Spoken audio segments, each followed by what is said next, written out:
Battlefield 6 has a lot riding on it. Many would argue the Battlefield franchise is riding on this game, and some then still would argue that the FPS genre is riding on this game, with things like Warzone and other FPS games having their own issues going on and going full watered down BR on us. There's a lot riding on this game for so many reasons.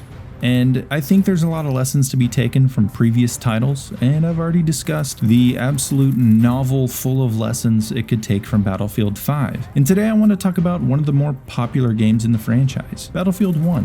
What lessons can it take from it, both good and bad? Now, without further ado, before we start the video, if you do enjoy, remember to leave it a nice, thick, and juicy like, as always. And of course, if you want more content like this, then be sure to hit that big red sexy subscribe button right underneath the video. Also gotta shout out my channel members. These wonderful people help make these videos possible. If you want to join and get access to the exclusive perks that they get, then be sure to check out the link in the description or hit the blue join button. Anyway, let's begin. One of the best parts about Battlefield 1, in my opinion, and one of the things that makes it stand out above the other FPS games within the genre and even the other Battlefield games, is the emotional aspect of the game. Sure, it's about those great only in Battlefield moments, those big explosions, those epic action movie kind of feelings that you get when you're leaping off of a exploding Zeppelin, or that intense firefight that you were just in.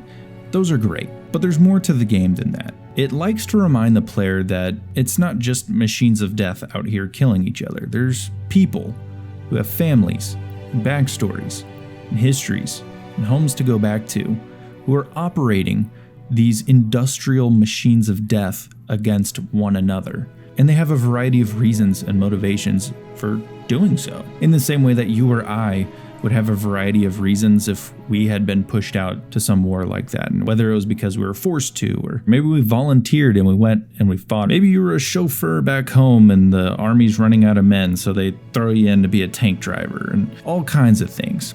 But one of the most important ways that this game brings across this emotion, this idea of people behind these weapons of war, is by asking the player questions. One of the most significant ones, and probably the best example of this, is during the Storm of Steel campaign opening up the game. There's a small moment where you come across a soldier suffering from shell shock in the middle of no man's land. Now you have a couple of choices. You can let him live, show him mercy, maybe he finds a way back to his trench and he lives out the war. Maybe he gets captured and sent to a POW camp away from the conflict. Who knows where he goes? Could just let him live. Maybe he finds a way to survive. Or, judging by the fact that we're in no man's land, we can see the just utter hellscape around us, and there's a million different ways he could be killed, and many of them not in the nicest ways possible. Do you show him a clean, quick death? A mercy in its own way? What do you do? It's up to you. What kind of a soldier are you? Who are you behind the sights of this machine of death? It's a great question, and you can answer it in your own way. And most people probably don't even think about it. But I think it's one of the more unique and more important aspects of this game, and something that makes it stand out amongst the genre as a whole, for what this game represents, what it means, how it treats this conflict that is over 100 years old, and the soldiers that fought in it, who probably came across these situations numerous times. I think another way that it immerses you in the atmosphere in this kind of a way, because the game has a fantastic atmosphere. You truly feel like you're in this massive, large-scale conflict. It's not highly historically accurate in terms of the weapons that were used or the tactics involved, or even a lot of the vehicles. I mean, there's like a billion A7Vs in the game, and there's only like 20 in real life, so it's a little off in that aspect, but that's okay. Fun versus realism. This game always leans towards the fun aspect as opposed to realism. But one of the ways it immerses you in this wonderful atmosphere, this large-scale atmosphere of just massive armies clashing against one another, is before each round of operations, which is kind of the main staple mode of this game. This mode takes place around actual battles that happened, and you can either change history or you can go along with it. And as you go, you get this cutscene before each battle that tells you the stakes involved from the perspectives of soldiers who would have been there, what kind of things they're fighting for, what this battle means at this stage of the conflict. If you win a certain battle that didn't go that way in real life, then you get a cutscene for the next section of the operation that tells you, hey, we actually won this aspect of it, we won this part of the battle, we really need to break through this sector, and you get a little bit of an insight as to how things may have gone had it not gone according to how it really did go. And it's a really interesting aspect. That's something that's really cool and grabs the player and it makes you interested in the First World War and the soldiers who were there, and it makes the actual match itself play out with more importance, because capturing that objective has more meaning than just, oh, I get points on the scoreboard and we might win. It feels like, no, this is a battle. This is bigger than me. I gotta take this town here because I gotta get eggs for Gustav and the boys. We gotta take this place. This is for the empire and all this stuff. It gets crazy. It's fun. It's immersive. And sure, you can ignore all that and just play it for that reason, or you can really get just immersed in this really awesome, huge battle. And that is really cool. So how does that apply to Battlefield 6? Well, it's simple. There's a lot of people around the world who have been in some sort of conflict. I'm American, so I can tell you, we're just eternally in wars. I think we're pulling out of one right now, but it just feels like my entire life we've been in a war, so I'm sure there's plenty of people who have experienced conflict, and I think it would be interesting to get their perspectives on what modern combat is like and put that kind of Battlefield 1 approach to the Great War towards a more modern conflict. Now, whether or not the leaks are true, it doesn't matter. I think whatever modern conflict we go with, obviously it's a Battlefield game, we're not going to be signing peace treaties the entire time.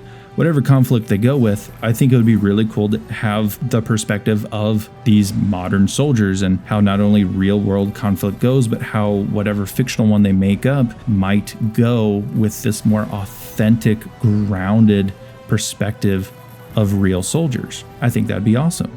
I think that would add a ton to the immersion and to the experience, and I would love to see that kind of tone brought to the game. That doesn't mean we can get rid of, the fun only in Battlefield moments and some of the quirks that the game itself has, but I think having that kind of a tone helps with the overall experience of the game and can be really awesome for a lot of people. Speaking of awesome things, I just want to quickly touch on the operations mode itself. Yes, it's a fantastic mode in its own right, but I want to talk about what it did in a much larger sense, what it represents. You see, a lot of these FPS games are going towards more and more battle royales and just going for the more trendy thing. This is something across gaming in general. It's not just FPS games, it's not just battle royales, but games everywhere are trying to just go towards these trendy things. What the operations mode did is it almost represents the last true unique push forward by a franchise that stays within its beloved core mechanics. Whether you love or hate operations, this is just an objective fact about it. It took two things from a franchise that people loved and it innovated them, pushed them forward, brought it to the forefront, and made something truly great out of it. They weren't afraid to take this risk that fit with this specific game and go with this really cool new mode. Essentially, all they did was take Rush and Conquest and combine the two, and they came out with Operations. And it was perfect because it was about large-scale armies attacking and defending and retaining those core Battlefield traits of making sure that you're getting proper squad play and playing the objective and doing all those good things in its combined arms. It was fantastic. And it still is, and I hope it's in this new game, but I think it's something that this game still needs to do. I think it needs to try and find another way to innovate the series without pushing so far. I mean, of course they can have a battle royale, but I want to see things that are uniquely Battlefield pushed forward and innovated without just simply tagging a BR onto the game and just bringing those same modes that we've been playing for years into it. I want to see something unique and fun pushed forward in the franchise with this next game. The other thing I want to talk about that's kind of like a pro in Battlefield 1 is the depth of the gunplay. Now that's something I do want to see come back. Now hold on, before you dislike the video, I'm not saying the gunplay as a whole. Slow down, slow your horses. The gunplay in Battlefield 1 is not good, and I'll get on that here in a little bit. But the level of depth that it had in terms of things like having to pace your shots to be more accurate and having to decide what gun with which attachments, again, customization, we'll get into that a little bit later, but which gun with which attachments works best for your play style and things along those lines, which gun has the sweet spot you like the best. Again, it's not perfect, but there is a lot of depth to Battlefield 1's gunplay, and that aspect of it, the depth part. I want Battlefield 6's gunplay to have depth, not identical to Battlefield 1's. I know it's confusing, but just I want it to have depth. Now, as for the gunplay itself, it's not great. It's very random and terrible. And I would like to see Battlefield 6 have something closer to what Battlefield 5 had. Maybe something like a mix of what Battlefield 4 and Battlefield 5 had, where you still have a lot more control over the weapon, but you still want to use strategy to do things like tap fire and have like the depth to the gunplay that I want to say. I want it to be easy to pick up and use, but take a lot of skill to really master and get good at. That's what I want to see. So I hope I kind of cleared that up there. I kind of lost you guys there for a minute, but I hope I reeled you back in. Anyway, let's talk about the customization since we've gotten past the gunplay portion. Customization in Battlefield 1 is non-existent. Literally, it's just skins and whether or not you want a bayonet or what scope distance you want. That's literally honestly it. You can't customize any of the soldiers or anything like that. It's just non-existent. I don't even have anything else to say about it. It needs to have some level of customization in Battlefield 6. This game has none aside from what skin is on your gun, which is fine. I like that the gun at least got some level of customization, but nothing else is kind of dull. Obviously, it's a victim of the era it's a part of, but still needs to be a little something there, especially if we're going to a modern conflict and there's going to be far more weapons and factions and things that we can play around with. Need to see customization in Battlefield 6. Now, Battlefield 1 also made changes to Conquest and how the scoring system worked. This was reverted in Battlefield 5 back to the classic style, and I think it should stay the classic style. It just works better. Getting a kill should count towards something, which it doesn't in Battlefield 1. Battlefield 1, it's just hold on to as many points as you can, and then just whoever holds the most points. I mean, you could literally, obviously this could never happen, but you could literally just hold 3 points, never kill a guy on the other team, and you just win. That's not how it should work. You should at least want to kill people on the other team, and that contribute to taking down their ticket score until, of course, you win. It's more fun like that. So hopefully it stays that way. Now, the one thing they need to avoid is cheese.